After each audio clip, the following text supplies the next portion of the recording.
I'm going to distill for you the 7 points which are required for you to achieve with your alignment of your cartridge and your tone arm if you hope to get the most information from the grooves. But first let's ask the question, why do we even care to attend so much time and energy into ensuring that we are going to achieve a particular alignment pattern with our stylus, our cartridge, and our tone arm?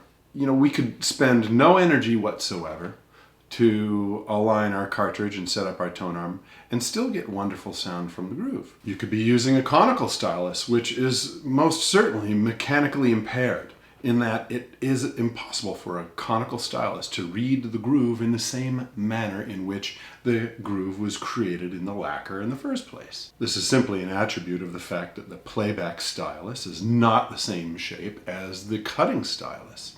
You can get wonderful sound from misaligned cartridge and wonderful sound from conical stylus.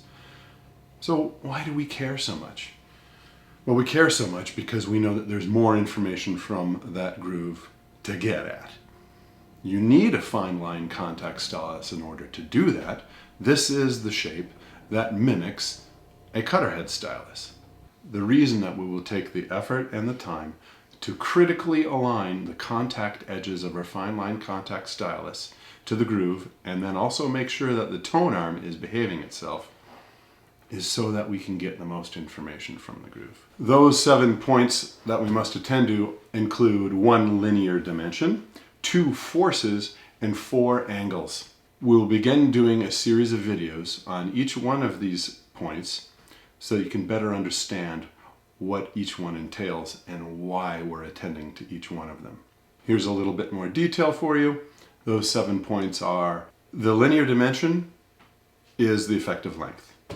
The 2 forces are vertical tracking force, VTF, and horizontal force of the tone arm, both in terms of its lateral horizontal forces native to the tone arm and or anti-skating, and static frictional force.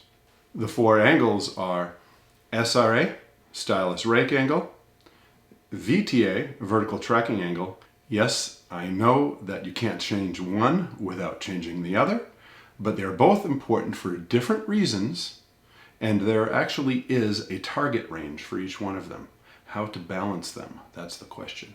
The next angle is zenith error and its correction. And lastly, azimuth angle. Of these 7 points, we know what our playback targets are.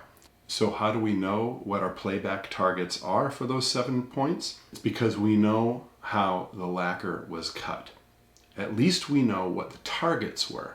Of course there's variation from lathe to lathe or from engineer to engineer or even from cutting stylus to cutting stylus.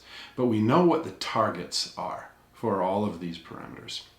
So if we aim for the mean, aim for the average, we'll be in the best position to pick up the most information from the groove from all of our records.